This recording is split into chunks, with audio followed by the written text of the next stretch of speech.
अनधिकृत बांधकाम म्हणजे लोकशाहीवर उभारलेली लूटमारीची इमारत. BVS स्पेशल परमिशन ऍक्ट अंतर्गत अर्थात यांनी वसई विरार शहराला अनधिकृत बांधकामाची राजधानी बनवून सोडलं.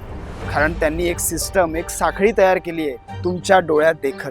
पण लक्षात ठेवा, जेव्हा जनता हिशोब मागते तेव्हा सत्तेची अनधिकृत इमारत सुद्धा कोसळते.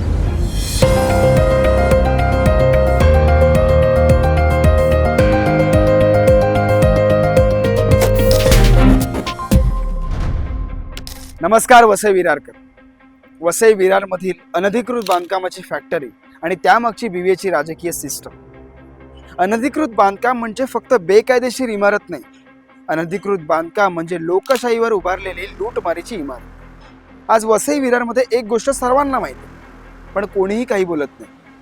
हे शहर प्लॅनने नाही, दलालीने उभं केलं गेलं. लोकांना एक साधा सरळ प्रश्न तुम्ही स्वतःला विचारा. परवानगीशिवाय 7 मजली इमारत एका रात्रीत उभी राहू शकते का? लाईट, पाणी, ड्रेनेज या सगळ्या गोष्टी आपोआप मिळतात.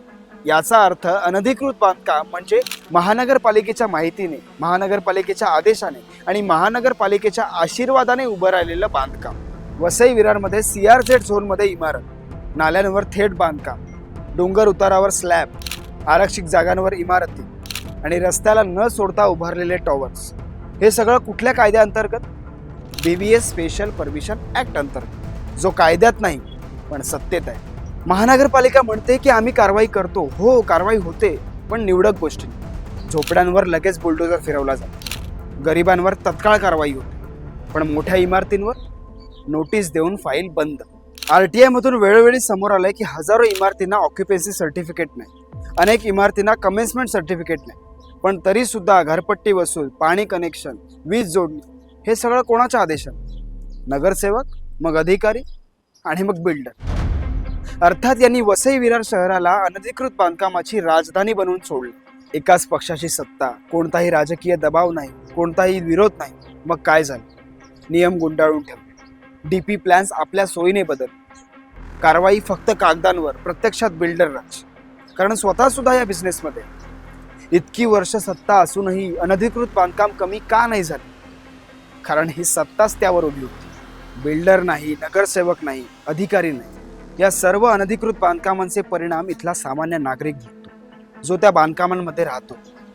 आणि कायद्यानुसार त्याची कोणतीही चूक नसताना देखील पावसात पूर येतात, नाले तुंबले जातात, अरुंद रस्ते, फायर ब्रिगेड पोहोचू शकत नाही, इमारती कोसळण्याची भीती, भूकंपात मृत्यूचा धोका. या सगळ्याला जबाबदार कोण? ज्यांनी नियम मोडले की ज्यांनी नियम मोडू दिले? निवडणुकीत एवढा पैसा येतो कुठून? महागड्या गाड्या, मोठे बॅनर्स, लाखोंच्या सभा. उत्तर सरळ, अनधिकृत बांधकाम, काळा पैसा आणि राजकीय इंधन. आज जर कारवाई झाली तर अर्ध शहर रिकामं होतं. जर प्रामाणिक चौकशी केली गेली तर अनेक नगरसेवक अडचणीत येतील, अनेक अधिकारी निलंबित होतील. म्हणूनच कारवाई होत नाही, कारण त्यांनी एक सिस्टम, एक साखळी तयार केली आहे तुमच्या डोळ्यात देखत. वसई विरारला बेकायदेशीर इमारतींनी नाही, बेकायदेशीर राजकारणाने उद्ध्वस्त केले.